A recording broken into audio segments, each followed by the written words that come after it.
بسم اللہ الرحمن الرحیم۔ گرامی قدر سامعین و ناظرین، روزہ دن میں کیوں مقرر کیا گیا، یعنی روزے کے لیے دن کا انتخاب کیوں کیا گیا، رات کا انتخاب کیوں نہیں کیا گیا، اس کی وجہ اور اس کی حکمت کیا ہے، وہ آپ کی خدمت میں پیش کر رہا ہوں کہ اللہ رب العزت کے نزدیک سب سے افضل عمل وہ ہے جس کو انجام دینے میں زیادہ مشقت ہو۔ رات میں لوگ گھروں میں رہتے ہیں، آرام کرتے ہیں اور زیادہ تر حصہ چونکہ نیند میں گزر جاتا ہے، لہذا اگر رات کے وقت روزہ رکھنا فرض ہوتا تو روزے میں وہ مشقت نہ ہوتی جو دن کے روزے میں مشقت ہوتی ہے۔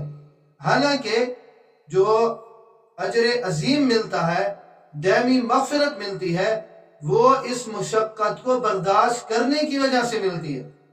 جب یہ اجر عظیم اور دائمی مغفرت مشقت برداشت کرنے کی وجہ سے ملتی ہے تو روزہ اس وقت میں ہونا چاہیے جس میں مشقت زیادہ ہو، تاکہ اجر عظیم اور دائمی مغفرت کا آدمی مستحق ہو جائے۔